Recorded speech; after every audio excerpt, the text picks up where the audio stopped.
seja só uma canção. Que meu amor por ti seja tudo em minha vida. Que eu te louve por aquilo que és, não pelo que podes me dar.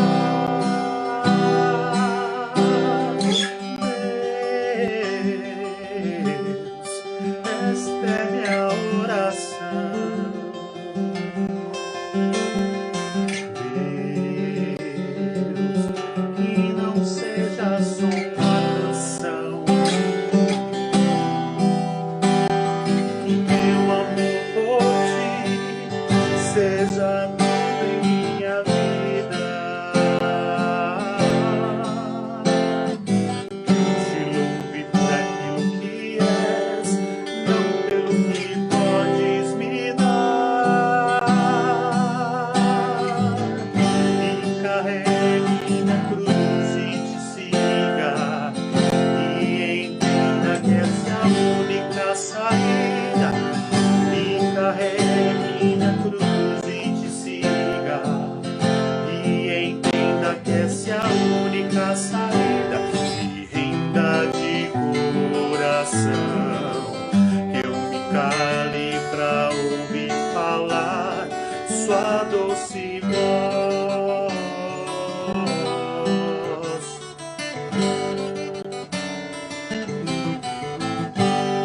E ouvindo a tua voz, console o carente, que eu ore e faça que a minha fé cresça, que eu viva pra Cristo, que o meu eu não seja visto, pois só tu és Deus.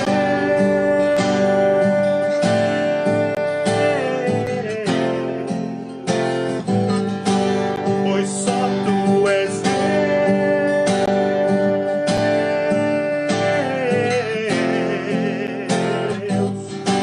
Pois só tu és Deus.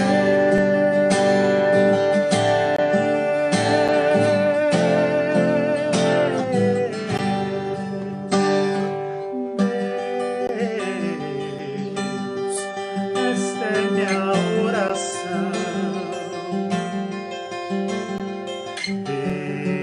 Deus, que não seja só uma canção. Que meu amor por ti seja tudo em minha vida. Que eu te louve por aquilo que és, não pelo que podes me dar, pois só tu és Deus.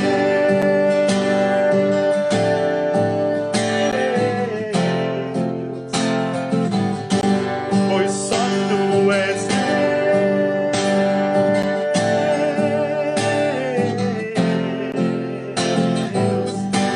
Pois só tu és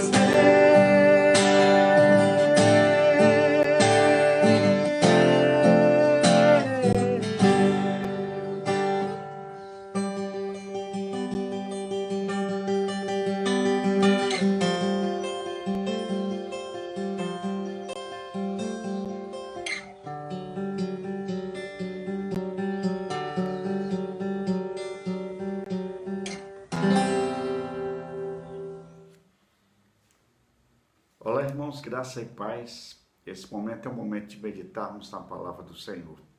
Vamos buscar na Sagrada Escritura instrução para a nossa vida. Eu convido você, aí onde você está, a abrir a sua Bíblia ou o seu aplicativo no celular e vamos ler em Ezequiel capítulo 37, versículo 1 até o versículo 6.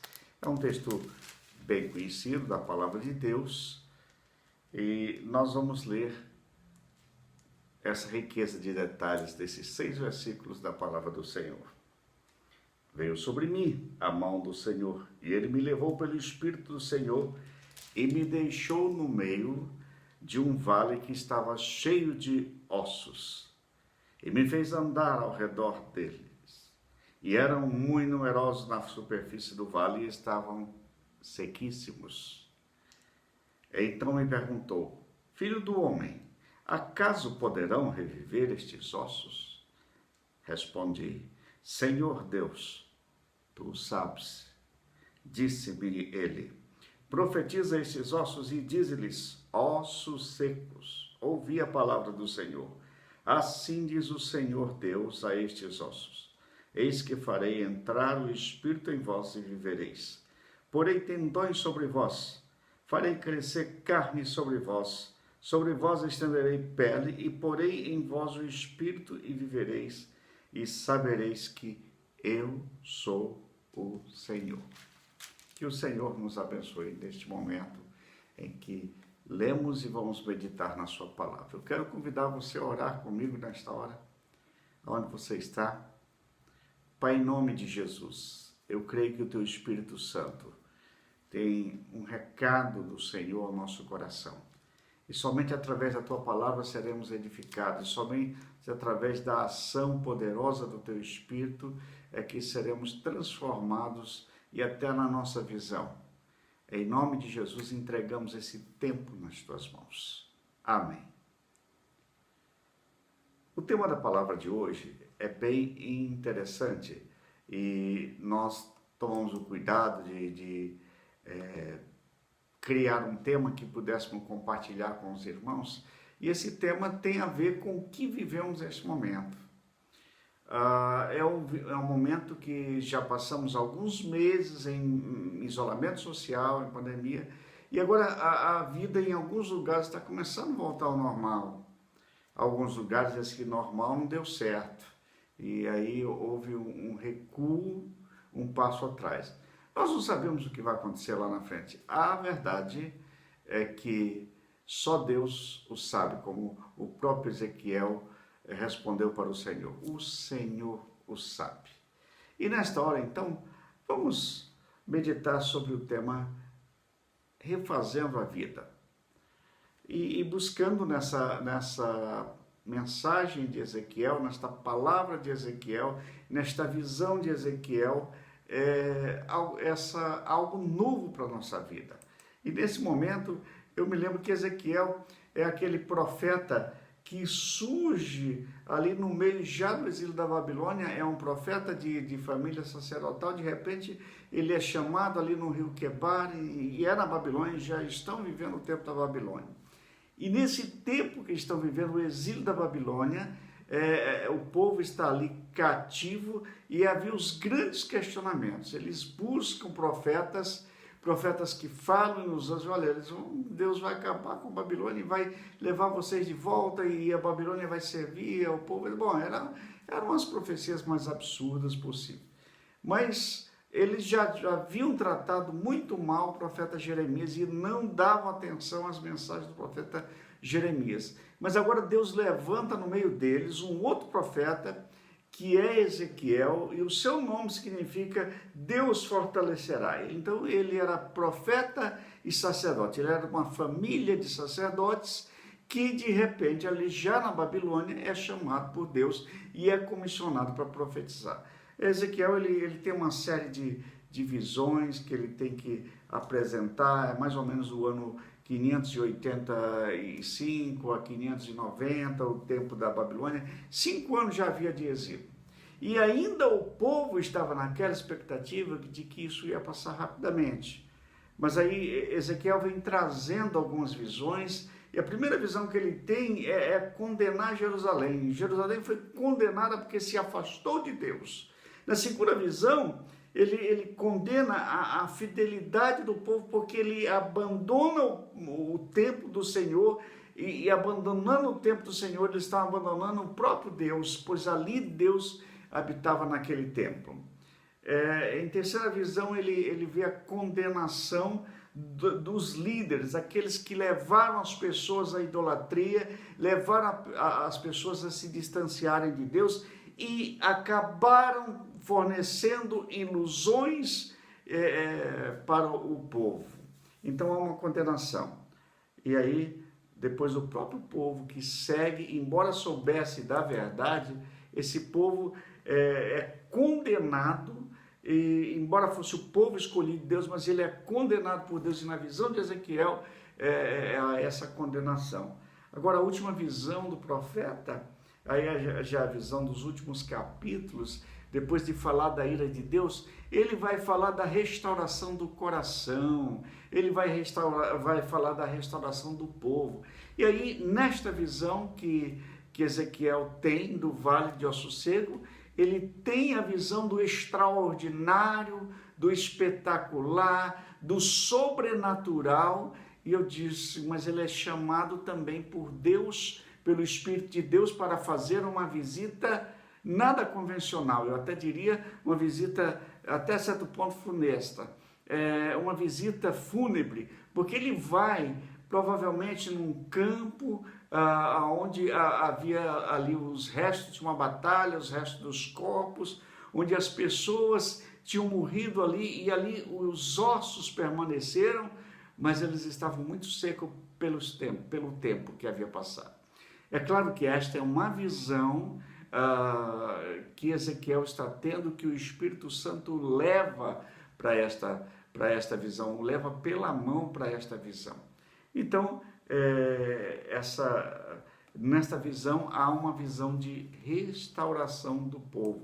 E eu diria que muito mais que a visão de restauração, é uma visão de esperança nova. Olha, ainda haveria mais de 60 anos de exílio, mas é como se Deus dissesse para aquele povo, olha através de Ezequiel, olha Ezequiel, você está vendo esses ossos secos? Profetiza, conversa com eles, fala para eles, prega para eles, e diz, olha, vocês vão virar gente de novo, porque Deus vai juntar vocês como um quebra-cabeça, ele vai ordenar osso, vai encontrar o seu osso original, todos vão se encontrar, vão aparecer tendões, vão aparecer os nervos, vai aparecer entre eles, vai aparecer a pele, vai aparecer a carne, e por último vai aparecer o derramamento do Espírito sobre eles, e eles se levantam e se tornam um exército poderoso. Essa é a visão espetacular, é a visão sobrenatural que Ezequiel é convidado por Deus. E com esta visão, o profeta anuncia que há esperança. Há esperança para aqueles que não têm esperança. Por isso eu chamei a palavra de refazendo a vida. Há esperança para aqueles que não têm mais esperança. Eu tenho conversado com muitas pessoas e as pessoas estão pensando, não vai acabar esse negócio, não vai acabar esse isolamento, não vai acabar essa pandemia, não vai acabar esse vírus. Sim, um dia vai acabar, mas é no tempo de Deus. Nós entendemos que Deus tem o controle da história na sua mão. E a impaciência, a ansiedade das pessoas tem levado as pessoas a exagerarem nas flexibilizações que as prefeituras, que as secretarias de saúde, que os estados estão dando, e as pessoas estão exagerando e acabam se contaminando porque o vírus está aí. Mas as pessoas estão ansiosas, estão tristes, estão abatidas, estão angustiadas e preocupadas, como esse povo que estava no cativeiro da Babilônia já fazia 5 anos. Nesse período, não havia esperança, não havia expectativa, mesmo porque a terra deles, o templo já tinha sido destruído, mesmo porque os muros de Jerusalém já tinham destruído, mesmo porque muitas pessoas foram mortas, milhares de pessoas foram mortas. Foi um período terrível de exílio. Quem ficou lá em Jerusalém ficou numa situação muito difícil. Muitos idosos tiveram que ser expulsos do resto da cidade, dos escombros, porque eles dariam despesa para aqueles que ficaram. Mulheres grávidas, mulheres tinham seus filhos e acabavam cozinhando seus próprios filhos, se alimentando de carne humana. Havia um desespero. O cerco de Jerusalém foi terrível. Pegaram as mocinhas e levaram as mocinhas como escravas sexuais para os soldados babilônicos. Então tudo isso foi um um exílio, foi um período de guerra muito difícil e as pessoas olhavam para aquilo e não viam qualquer esperança. Enquanto eu estou gravando esta mensagem, eu tenho ouvido as notícias e tenho lido sobre o que tem acontecido e cerca de 70 mil pessoas morreram vítimas da Covid-19 em nosso país. São estatísticas estarrecedoras, preocupantes, notícias tristes. Deus sabe de todas as coisas. Mas a esperança para aqueles que estão perdendo a esperança para aqueles que estão vivendo a desesperança. E aí eu vou pensar nesse tema de Ezequiel, nesse episódio do Vale de Ossos Secos, de ossos que batiam contra osso e que aquele vento que sibilava, fazia como que uma sinfonia nada agradável, porque a música era tocada por ossos secos, por restos humanos. No entanto, não importa o que tenha acontecido, quando Ezequiel se levanta, Deus manda Ezequiel profetizar: há esperança de vida no meio do caos. Eu quero dizer isso, meu irmão. Eu quero afirmar isso, minha irmã. Que a esperança de uma vida nova no meio do caos. Olhe para o Senhor e olhe para frente, para o projeto de Deus. Os ossos batiam e eram sequíssimos e ninguém dava valor, porque osso não é gente, osso é objeto, é resto.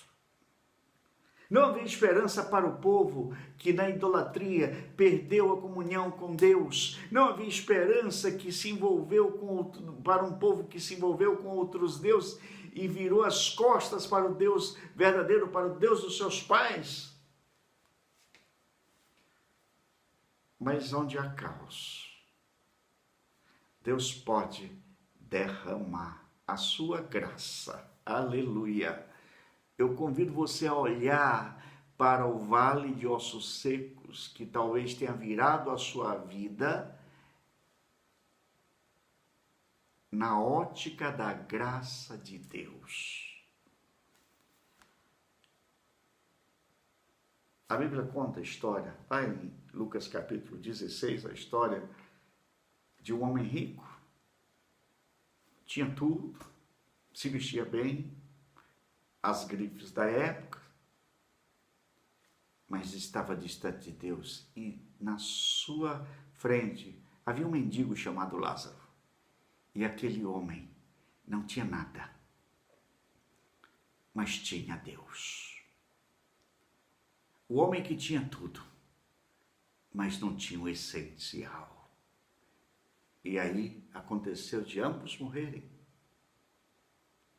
E aquele homem desesperado, no inferno avistava Lázaro, mas ele não podia fazer nada. O tempo havia passado sobre a sua vida. Eu quero convidar você para olhar para Lázaro, aquele mendigo de Lucas 16. Aparentemente, um sujeito que não chama atenção, ninguém quer por perto, fétido. Diz o texto que ele tinha muitos ferimentos. Os cachorros, os cães, lambiam os ferimentos. Ninguém se importava. E o que sobrava de migalhas, e provavelmente o que os cachorros comiam é que ele comia. Mas não era a sua pobreza material que lhe garantia o futuro, mas era a sua vida com Deus. Eu quero convidar você a olhar para o caos e ver que Deus pode operar milagre no meio do caos.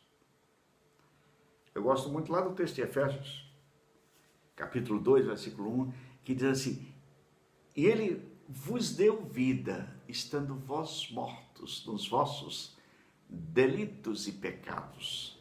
Ou seja, o pecado nos deu a morte eterna, tanto que Romanos ainda ensina que o salário do pecado é a morte no sentido espiritual. No entanto, é o próprio apóstolo Paulo que anuncia que ele nos deu vida, mesmo que estamos mortos nos nossos delitos e pecados. Aleluia! Caos pode ser transformado porque há esperança de vida no meio do caos. E se você tem entendido que há um caos na economia, que há um caos no país, um caos na saúde, eu quero dizer que Deus pode transformar o caos em vida. Aleluia. Creia nisso, meu irmão, creia nisso, minha irmã. Segundo lugar, a esperança de mudança. Osso não é gente, osso é objeto. Osso não tem valor. Osso não fala. Osso não tem coração. Osso não tem pensamento. Osso não sente dor. Osso não tem projeto. Osso não tem sonho. Mas quando há uma ordem de um Deus soberano sobre o osso, há esperança de mudança, mesmo que não haja mais, humanamente falando, esperança.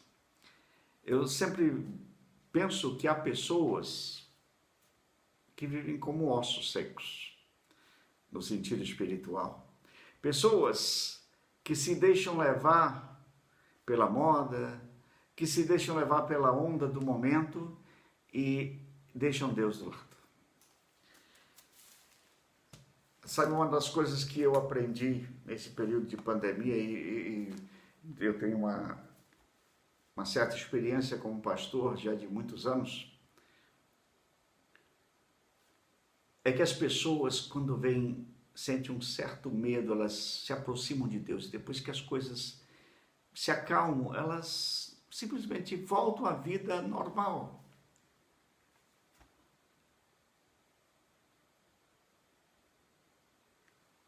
Deus quer nos dar uma esperança nova, uma esperança de mudança. Deus quer transformar ossos secos em gente. Deus quer transformar osso seco em gente que pode voltar a viver. Portanto, a esperança. Eu anuncio que em nome do Senhor Jesus, uma pessoa drogada pode ser transformada. Eu anuncio que no nome do Senhor Jesus, que uma pessoa que não tem qualquer conhecimento de Deus pode ser transformado pela graça do Senhor. Eu anuncio que uma pessoa que está completamente distante de sua família pode ser restaurada ao convívio familiar. Eu anuncio que o marido que está completamente apático para com a sua esposa pode ser restaurado na vida familiar. A esposa que está completamente apática com seu marido pode ser restaurado na vida familiar, porque eu creio na ação poderosa de Deus e o osso pode vir a gente. Isso é milagre. Isso é o poder de Deus, aleluia.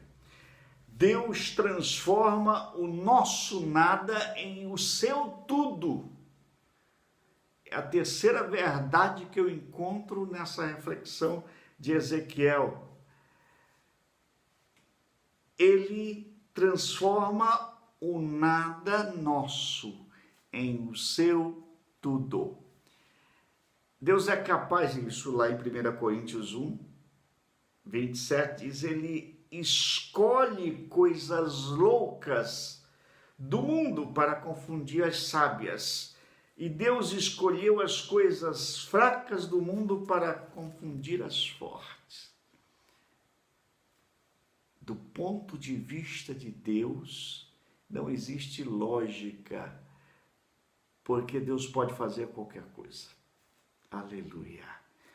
Ezequiel sabia muito bem, porque quando Ezequiel ele chega naquele vale de ossos secos, ele já sabe. na visão dele, nada. Mas quando Deus pergunta, você sabe se esses ossos podem reviver? Ezequiel sabiamente falou, o Senhor sabe. Ou seja, o que ele está querendo dizer é o seguinte: se o Senhor quiser, eles podem. Se o Senhor quiser, essa família pode ser restaurada. Se o Senhor quiser, esse filho que se droga, essa filha que se prostitui, esta filha que se droga, este jovem que se droga pode ser restaurado, pode ser transformado. Se o Senhor quiser, o osso pode virar gente. E o objetivo de Deus nesse momento, queridos, quando Ele se propõe a transformar osso em soldados, em um exército, é mostrar para o povo que no futuro Deus vai restaurar a sua dignidade de nação. Em Ageu capítulo 2, versículo 9, se referindo ao derramamento do Espírito Santo, diz assim: acontecerá que derramarei do meu Espírito sobre toda a carne. Isso se cumpriu lá no Pentecostes, com o derramamento do Espírito Santo sobre os discípulos, sobre aqueles 120 e depois sobre a igreja, até chegar aos nossos dias, aleluia. E o Senhor tem transformado ossos secos em exército, e o Senhor tem transformado ossos secos em gente. É a operação da sua graça na vida das pessoas que não merecem. Eu quero concluir lembrando de um fato histórico que se deu após a Segunda Guerra Mundial.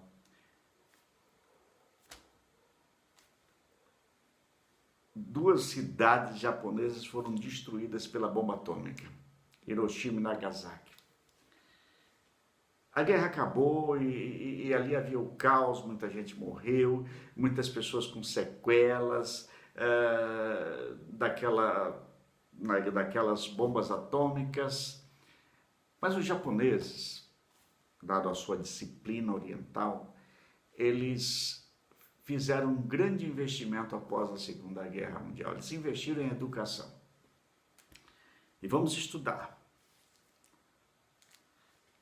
Eles não partiram para reconstruir imediatamente a cidade, mesmo porque não podiam, por causa da radiação. Mas eles levaram as pessoas e as próximas gerações a estudarem muito. Investiram muito na educação. E o resultado é que isso trouxe um retorno para o país. Rapidamente, as cidades foram reconstruídas. Hoje, se você acessar na internet imagens de Hiroshima e Nagasaki, você assusta de ver a potência que tem se transformado essas duas cidades. São cidades maravilhosas que abrigam milhares de pessoas e ali milhares de pessoas tiram os recursos, tiram o sustento das suas famílias. Quando você olha para o caos e você pensa, não tem fim esse caos, você vai continuar no meio do vale de ossos secos. Mas quando você olha para o caos na perspectiva de Deus, saiba de uma coisa, meu irmão, minha irmã, Deus vai operar a sua graça, Deus vai operar com o seu Espírito Santo, Deus vai operar o sobrenatural, Deus vai operar maravilhas. Você está achando que a sua vida não tem perspectiva nenhuma. Você está achando que as coisas não vão voltar ao normal nunca. Talvez a nossa vida não seja a mesma que deixamos em fevereiro, em março. Talvez as coisas não sejam as mesmas. Mas de uma coisa eu tenho certeza. Dependemos do Espírito Santo.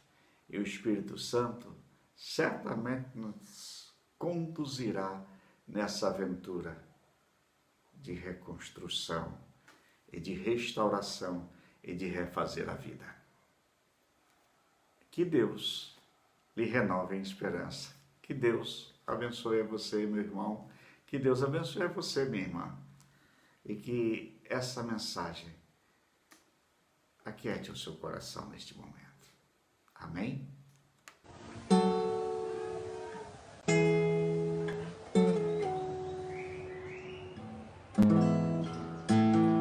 Meu Jesus, Salvador, outro igual não há. Todos os dias quero louvar as maravilhas de teu amor. Consolo,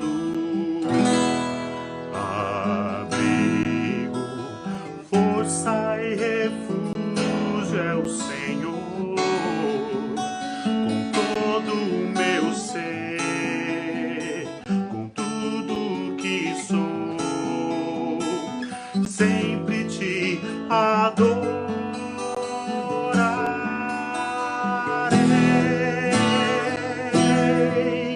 Aclame ao Senhor toda a terra, cantemos poder, majestade, louvores ao Rei. Montanhas se prostrem e ruja aos mares, ao som de teu nome.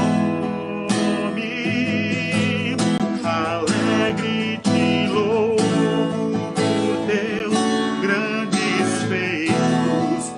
Permanecerei, sempre te amarei. Incomparável são tuas promessas. Incomparável são tuas promessas.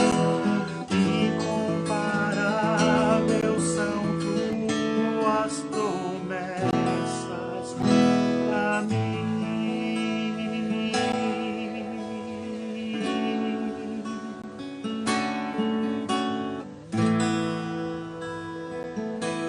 Gostaria de orar com você, reagindo a esta palavra que acabamos de meditar em Ezequiel 37, refazendo a vida, lembrando dessa esperança que Deus nos tem dado. Eu quero orar por algumas pessoas que já previamente nos pediram e que certamente já têm sido abençoados. Pai, eu creio que o Senhor nos edificou com esta palavra neste momento. E te louvamos porque essa palavra é viva, é eficaz, é penetrante, e essa palavra causa uma revolução na nossa vida espiritual. Cremos no poder do Senhor. Aleluia, Senhor. Louvado seja o teu nome. Em nome de Jesus, eu quero te agradecer neste momento pelo que o Senhor tem operado na vida de cada irmão e de cada irmã. Peço agora, Senhor Deus, exclusivamente pela nossa Secretaria Municipal de Saúde, a nossa vigilância sanitária e, sobretudo, o caos que eles têm sofrido, os ataques, as críticas e até a agressão física. Em nome de Jesus, que o Senhor proteja esses funcionários e proteja também os seus familiares. Nós entregamos nas tuas mãos, ó Pai, o trabalho desses profissionais. Entregamos nas tuas mãos também a vida do César, ó Pai. Pedimos que o Senhor opere quando ele vai ter que retornar ao médico, analisar os seus exames. Ó Pai, vai à frente. Mas tranquiliza o coração do César e da Elaine em nome de Jesus. Eu rogo, Senhor Deus, também pela recuperação da Natália. Eu te agradeço pela cirurgia, tudo correu bem. E em nome de Jesus, que o Senhor abençoe e que o Senhor a proteja nesse momento de recuperação e restauração após a cirurgia. Em nome de Jesus também, recupera totalmente a Giovana depois da cirurgia. Eu quero entregar também a vida da Mariana, Pai. Amanhã ela vai voltar ao médico e vai analisar os seus exames e que o Senhor dê sabedoria. Em nome de Jesus, cuida desta jovem, Pai. Em nome de Jesus, Senhor Deus, eu quero orar pelas pessoas que estão ainda contaminadas com este vírus, com a Covid-19, e que as famílias no mundo inteiro estão apreensivas, angustiadas. Dá sabedoria aos pesquisadores, ó Pai, que encontrem uma solução dada pelo Senhor em nome de Jesus.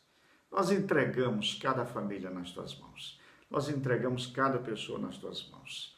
Nós confiamos em Ti, ó Pai, em nome de Jesus. É que nós oramos, nós Te pedimos e agradecemos. Amém. Que o Senhor nos abençoe e que o Senhor nos guarde e que o Senhor tenha misericórdia de nós e que o Senhor faça resplandecer seu rosto sobre nós, que o Senhor nos dê sempre sua direção, nos acompanhe, nos dê paz até que Jesus Cristo venha. Amém. Um grande abraço para você, meu irmão. Um grande abraço para você, minha irmã. Fique na paz do Senhor.